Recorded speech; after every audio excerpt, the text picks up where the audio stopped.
This is the start of side 2 of the Enfield Talking newspaper. We now return to local news with Joan. And I'm starting this sport. 2 wins in the space of 48 hours have seen Enfield 1893 return to the top of the Essex Senior League table.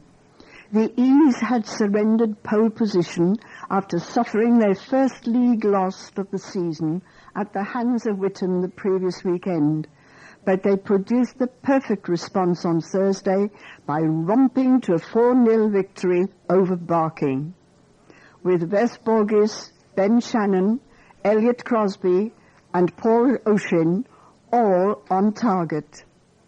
Kevin Lucas's men looked set for an equally convincing triumph at Hullbridge Sports on Saturday, when a John Bricknell brace put them 2-0 up.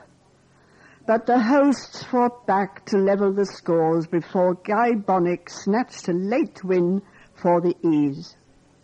The boys showed a lot of heart to dig in and get a winner, said manager Lucas. There were a lot of tired legs out there, and you've got to give them a lot of credit. They showed how much they wanted it. It would have felt like a loss if it had finished as a draw after we had been 2-0 up. But to get 6 points from 2 games is a great response to the defeat against Witham. Saturday sees Enfield 1893 making the trip to Leverstock Green in the FA Vase at 3 p.m. Director of Rugby Mark McCall hailed Saracens' performance on Sunday as their best of the season after they got their Heineken Cup campaign off to the perfect start by romping a 42-17 bonus point victory at home to Italian outfit Treviso.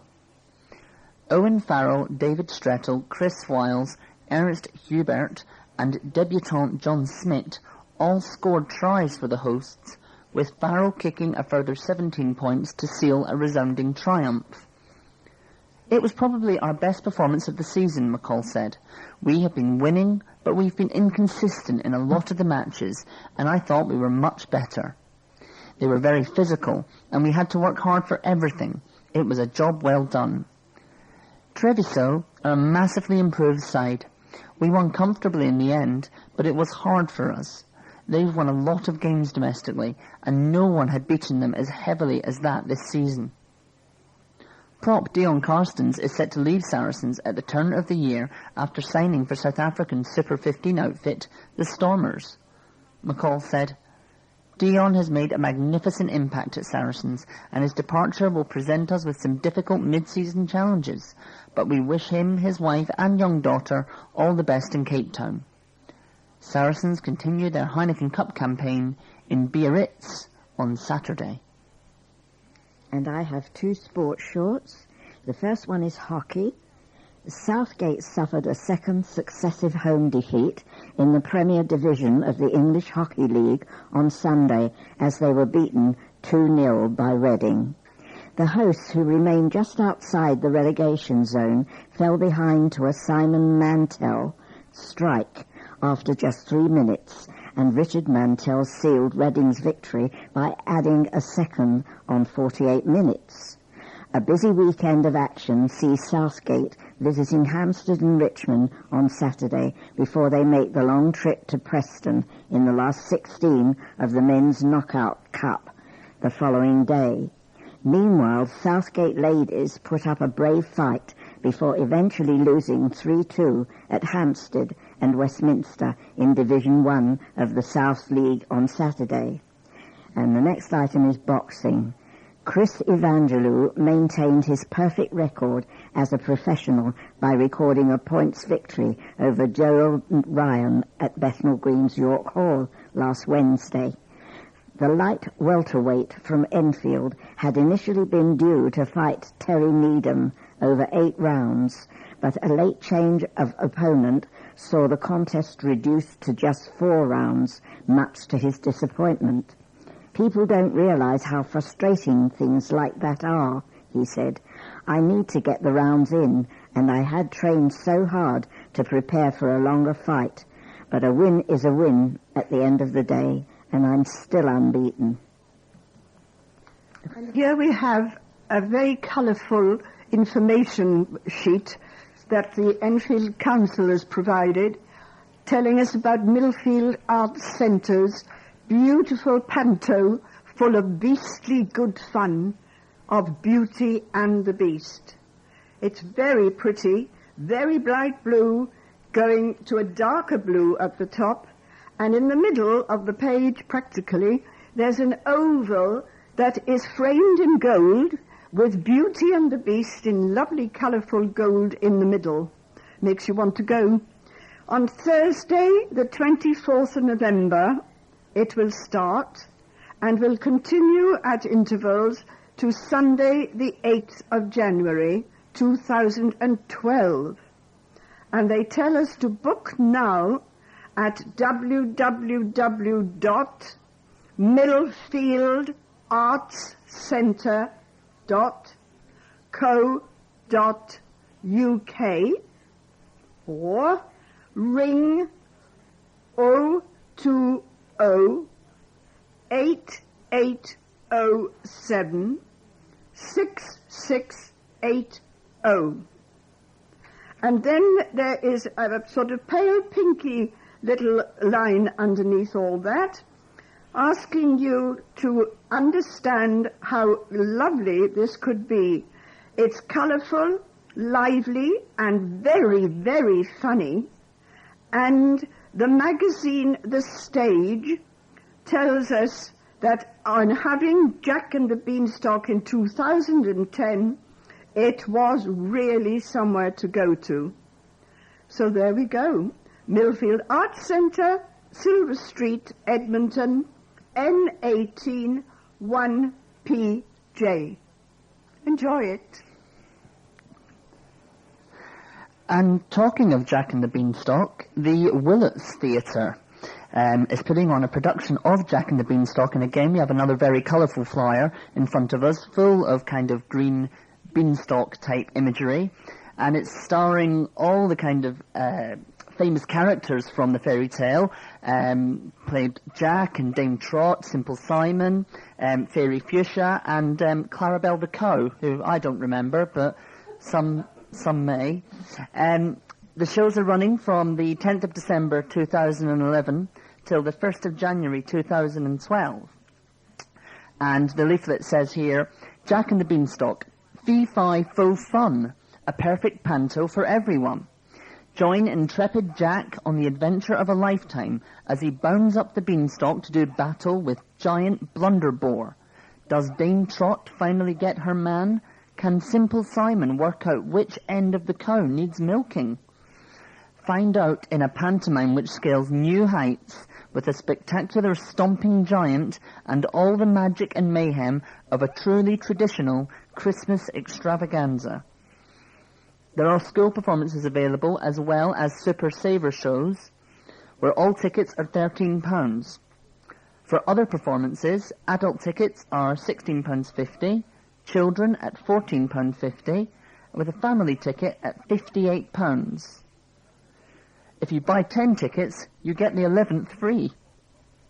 For more information, you can call the box office on 01707 645 005. And again, that's at the Willets Theatre, which is in Darks Lane, Potter's Bar, EN6 2HN. And I have the Chicken Shed. Cinderella they're doing, which is magical, musical family show. And that's on Wednesday, the 30th of November, to Saturday, the 14th of January. Matinees and evening tickets from £11.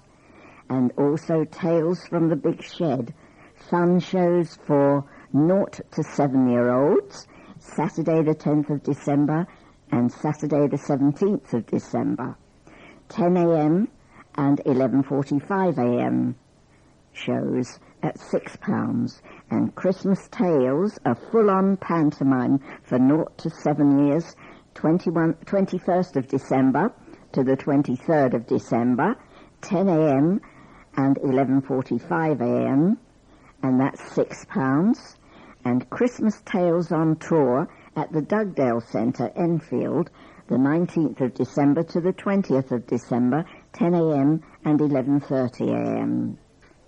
The box office on 0208 292 9222 or www.chickenshed.org.uk. I'm sorry I haven't got anything as colourful as my colleagues here, but she's jealous. I'm very jealous. Thank you. And now we come to a letter from Gabrielle Hollington, Eversley Close, Winchmore Hill. In Enfield, for the first time ever, I was unable to find a poppy, and numerous inquiries in shops were met with either a blank look or indifference. This year, not very many people seem to be wearing them. This is so very sad. I was born post-war and feel that it is so important to remember the sacrifice of so very many people for all of us. It is still hugely relevant, with the loss of soldiers still happening today. I have a letter from R. Lewis of Abbey Road in Enfield. Enfield Town had no venue for local entertainment, so when the Dugdale had a Frankenstein night at Halloween weekend, I was delighted. The event appeared to be sold out. The organisers from the Millfield Theatre bent over backwards to make sure everything ran smoothly. The audience, well, the majority of them, seemed to enjoy it, and the whole evening was just a bit of inexpensive, old-fashioned fun. I was appalled, therefore, when a letter appeared with lengthy and vicious criticism of the heinous crime of showing the films in 16:9 screen ratio instead of 4:3, a crime against classic films, opinion, November the 2nd. I fully understand the difference between the two, but surely it is the content that matters, not some technicality. If watching a World Cup final in high definition, surely it is the score that matters, not the image quality. I agree there was distortion, but after just a few seconds it was not noticeable, and not to the extent of the picture that accompanied the complaint. Possibly the critic would also have preferred an old mechanical film projector clicking away at the back of the auditorium. For aficionados of old film, there is always the BFI and specialised cinemas. The Dugdale makes no claim to be comparable. Utilising the Dugdale Centre in innovative ways is to be heartily welcomed, applauded and encouraged. It just seems a shame that there are those who do not share this view and seem determined to level petty criticism at an experimental attempt to do something worthwhile. And I have a letter from Graham Roberts of First Park Gardens, Winchmore Hill. And he says, with all the recent publicity about the unacceptable standards of care, particularly for the elderly in some NHS hospitals, I would like to redress the balance a little by endorsing the Magnolia unit attached to Chase Farm Hospital. My wife, who is in the advanced stage of Alzheimer's, dementia, recently returned home after 5 weeks in the unit, during which time she was literally put back on her feet. The treatment and care she received from the nurses and physiotherapists were unfailingly delivered with kindness and compassion, infinite patience and respect for her dignity. Quite clearly, the ethos of the unit, as driven by the excellent management team, ensures that the patient is treated quite rightly as the most important person in the hospital. All the staff involved with my wife's treatment took great pride in their job and shared my delight that their fine work enabled her to walk away from their care by her own effort, in sharp contrast to her arrival by ambulance. I am extremely grateful to everyone at Magnolia, not only for what they achieved for my wife, but as importantly for the way they did it. Well, now back to the more serious business. Michael Lavender's column, as you know, he's the Enfield Conservative group leader, and the headline he has here says, "Freedom of speech has been butchered by rules for council committees." And this is what he says. Mark Twain said, "It is by the goodness of God that in our country we have those three unspeakably precious things: freedom of speech, freedom of conscience, and a prudence never to practice either of them." I was reminded of this quote last week when FIFA at first refused to allow the England team to wear poppies on the grounds that political or religious statements on match shirts was not allowed, as it could open the door to similar initiatives across the world. This led to widespread condemnation, with Prime Minister David Cameron and Prince William both contacting FIFA to voice their concern. The result, as a consequence of discussion and listening, was a workable compromise whereby FIFA thought it right and proper to allow players to express their gratitude for our inherent freedoms by displaying a poppy on their black armbands to be worn throughout the match. I was reminded of this quote again last Wednesday when the Constitution of Enfield Council was altered to hinder debates at committee meetings. With a simple show of hands, the right to healthy debate was severely curtailed, grinding against the freedom of speech. While one accepts that the Council should be a forum for ratifying decisions made at subordinate committees and rules of formal debate should apply, the extension of this should not be extended to committees, thereby precluding debate. During the same meeting, a matter of conscience enjoyed a considerable debate. The role of free schools and the services they can provide to the community was discussed and was a real dividing issue between the two political parties in Enfield, between those who see opportunities and seize them and those who don't. Councillors have voted against a major shake-up of MPs' constituencies. Enfield Council is angry at proposals for an Edmonton-Chingford constituency, which will be dominated by the River Lee reservoirs that divide the two towns. Councillor Tom Waterhouse, Conservative Chase, said, "It's absolutely absurd.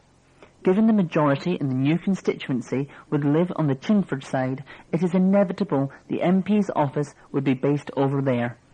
Edmonton residents would be the most inconvenienced."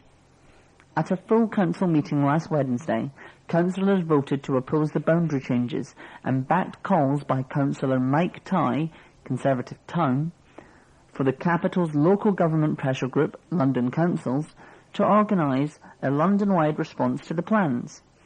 He said, "These are completely inappropriate proposals that have been brought forward, and I don't think we are doing enough to support representations to the Boundary Commission. We need to make representation to London councils for them to lead pan-London proposals which work with the arithmetic and geography." Councillor Ingrid Cranfield, Labour Lower Edmonton, agreed, saying, "Between Edmonton and Chingford there is no animosity, no rivalry. That's because there is no familiarity, no affinity, and no togetherness." Enfield is at the forefront of the fight against youth unemployment, with a new scheme for a raft of apprenticeships in the borough. Hugh Jones, chairman of the North London Chamber of Commerce, who came up with an idea to create 100 apprenticeships in 100 days, teamed up with Johnson Matthey, who had run a successful apprenticeship program at their Enfield plant. Mr. Jones said, businesses know they need a good value labour force and to train staff, but they need to hear it from another business if they are to really take it on board. Matthews used words that a business community understands, like profit margins and manageability. The 100-day deadline is at the end of November, and 91 apprenticeships are in place. Mr. Jones stressed this marks the beginning, not the end of the drive to team up young apprentices and businesses throughout the borough. Work is set to begin on a wall of honour to mark the sacrifice of soldiers from the borough who lost their lives since the outbreak of the First World War. Enfield Council has not yet decided where the new memorial will be built, but it is scheduled to be completed by 2014, the 100th anniversary of the outbreak of war in 1914. The new monument will also feature the names of heroes killed in recent conflicts, including Korea, Afghanistan, the Falkland Islands, and the wars in Iraq. Their names will be put alongside the names of soldiers who died in both world wars. Currently, war memorials in the borough include monuments in Enfield Town, Palmer's Green, Southgate, and Edmonton. An inquiry into the August riots has spoken to convicted criminals who said they took part in the violence and looting for financial gain. Enfield Council is conducting an investigation into the unprecedented scenes which rocked the borough on August 7th and 8th, as many shops were broken into and looted, and the Sony distribution centre in Enfield Lock was raided and torched. As part of the investigation, officers have interviewed 9 of the convicted rioters, most of whom said they were remorseful for their behaviour. Many said they had been in the area when the rioting broke out and found themselves getting caught up in the moment. They also claimed they had been motivated by financial gain. Of the 9 criminals interviewed, 7 were from the borough. Christine Hamilton, Enfield Council's Cabinet Member for Community, Wellbeing and Public Health, who is chairing the Council's Commission into the causes of the riots, said, "Obviously this is just a snapshot of the reasons why people were involved, but this information and data like it will be provided to the National Inquiry to help us find out why people took part in August's disturbances and, just as importantly, help us find ways of preventing a similar occurrence in the future. We were all shocked and appalled by the scenes of violence we witnessed earlier this year, and it is vitally important we use the information we have collected and will continue to collect to build strong communities which do not descend into anarchy and destruction in the future. This information has come from initial interviews with rioters. In the next few months, the Commission is expected to interview all the rioters convicted of looting shops in the borough." A teenager from Enfield is the 4th person to be charged with murder and attempted murder following a double stabbing in Kilburn. Mohammed Hashi, 18, of Agricola Place, Enfield, is accused of murdering Milad Golmakani from Swiss Cottage, who was stabbed at a sports pitch in Mortimer Crescent on April the 20th. He is also charged with the attempted murder of a 17-year-old boy who was stabbed in the arm in a nearby grocery shop on the same day. The victim was taken to hospital and has recovered. Hashi was released on police bail after being arrested on April the 27th. He was rearrested on November the 4th and was remanded in custody when he appeared at Westminster Magistrates Court last Monday. Sean Ferdinand from Kentish Town and Sean Hutton from Camden, both of whom are 19, and a 17-year-old from Swiss Cottage, who cannot be named for legal reasons, have also been charged with murder and attempted murder.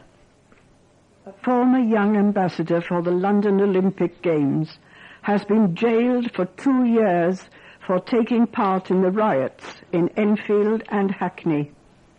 Chelsea Ives, 18, from Stratford, East London, was sentenced at Wood Green Crown Court last Tuesday after admitting 2 counts of violent disorder, 1 count of damaging property, and 1 count of burglary. During the riots in Enfield on August the 7th, she smashed up a police car, broke into T-Mobile in Church Street. She went on to take part in the rioting in Lower Clapton Road, Hackney, the following day. Ives's mother, Adrienne, turned her daughter into police after seeing footage of the teenager wearing a conspicuous pink top while smashing up the police car. The teenager denied breaking into HMV in Church Street, Enfield, and breaking into Summerfield in Hackney, and those 2 charges will lie on file. Ives was a Waltham Forest Young Ambassador for the 2012 London Olympic Games between 2008 and 2009, and was a keen athlete who visited the Olympic Park and reported back to her classmates.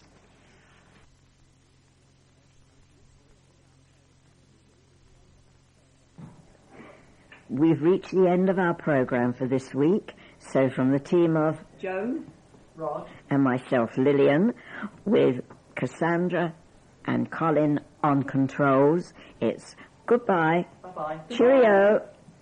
Please remember to turn over the address label in your postal packet and return the packet to us as soon as possible in readiness for the next edition.